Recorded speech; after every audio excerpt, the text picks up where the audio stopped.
guys. Okay, we are going to continue with the mouse and the motorcycle. Last time we read, we listened to chapter 7. That was the vacuum cleaner. Okay, where he was kind of stuck under the bed whenever the maids came in and started using the vacuum cleaner. And the supervisor of the maids told the maid that was in Keith's room to really get under the bed and to make sure she does a really good and thorough job.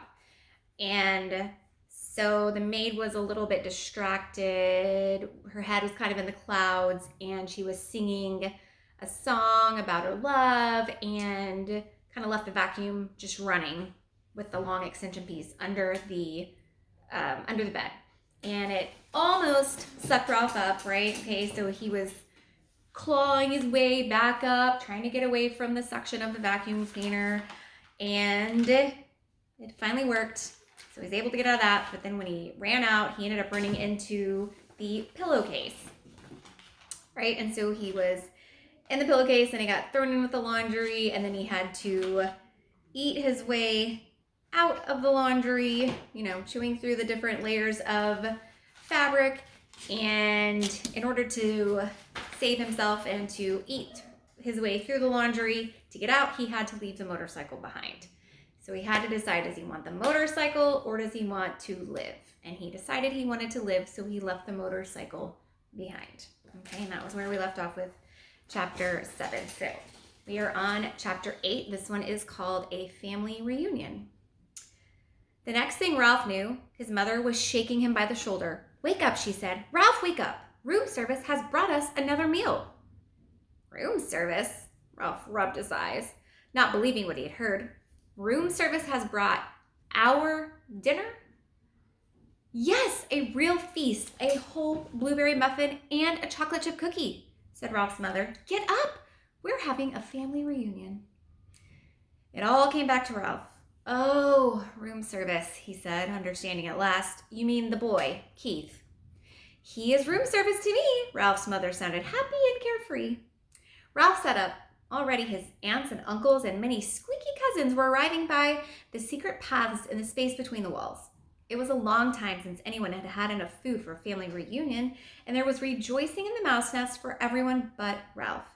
He was thinking of the motorcycle he had lost and the promise that he had broken. He had a dull, heavy feeling in the pit of his stomach, and he did not feel like celebrating.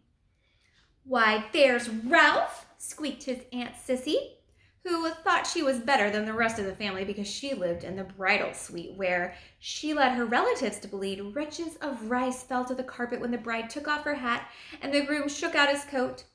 The rest of the family knew Aunt Sissy was not as grand as she pretended to be, because very few brides and grooms came to this hotel these days. "My, how you've grown!" Ralph never knew what to say when people told him how he had grown. Well, if it isn't Ralph," said Uncle Lester, who had a nest inside the wall of the housekeeper's office, where the maids dropped donut crumbs every morning at 10 o'clock when they had their coffee. "What's this I hear about you riding up and down the halls on a motorcycle?" Uncle Lester had a way of saying the wrong thing at the wrong time. "My land, a motorcycle," said old Aunt Dorothy. "Isn't that pretty dangerous?" "Wouldn't mind riding one myself if I were a few years younger," said Uncle Lester. All the little cousins came crowding around Ralph. "Show us your motorcycle," they squeaked. "We want to ride it. Come on, give us a ride on your motorcycle, Ralph. Come on, please." Ralph knew he was expected to be polite to all of his relatives, even the squeaky little cousins. "Well," embarrassed and ashamed, he looked down at the floor. I sort of lost the motorcycle in a pile of sheets and pillowcases."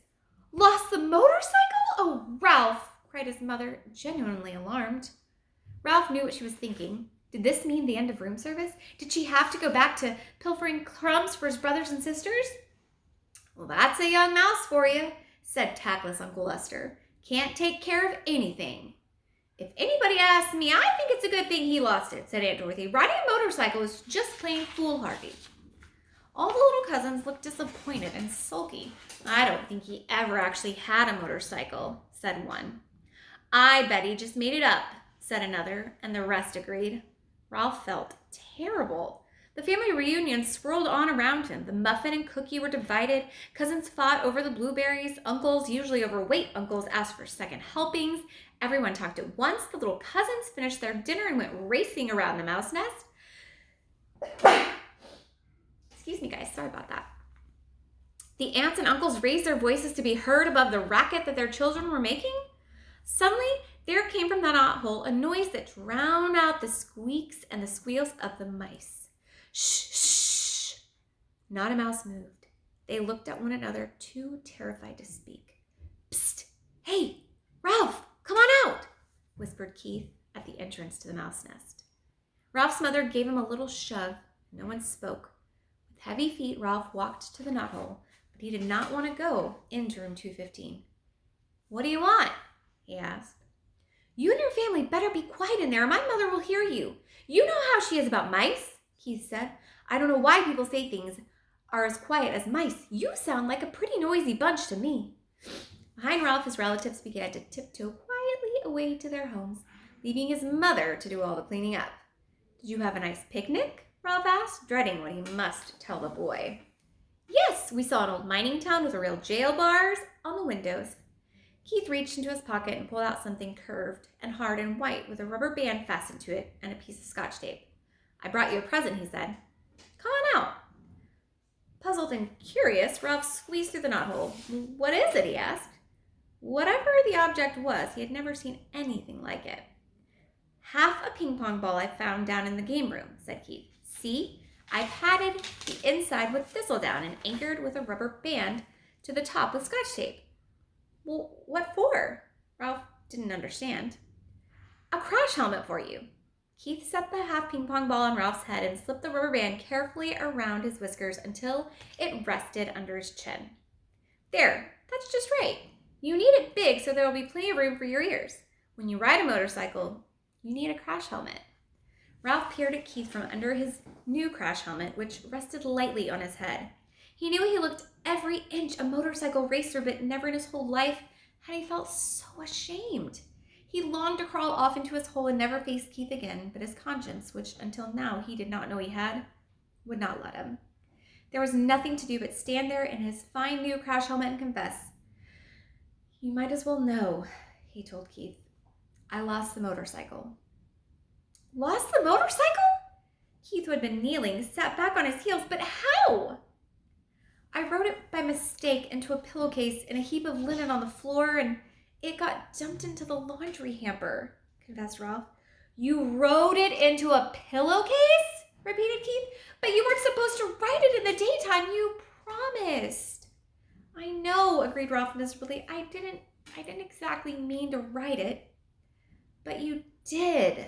Keith's voice was so accusing. Well, you see, the maid was vacuuming under the bed and began Ralph, and they stopped. Oh, what's the use? I wrote it and I lost it, and it's probably gone to the laundry by now, and I'm really sorry. The boy and the mouse were silent. Both were thinking about the little motorcycle with its clean lines and pair of shining chromium exhaust pipes. The motorcycle was one of my favorite of all cars, said Keith. I saved my allowance and I bought it myself. Ralph hung his head in his crash helmet. There was nothing more he could say. It was a terrible thing he had done. I guess I should have known you weren't old enough to be trusted with a motorcycle, said Keith. The boy could not have said anything that would have hurt Ralph more. All right. We'll have to see what happens next. It's kind of sad, right? Very disappointed in Ralph. All right, bye guys. Have a good day.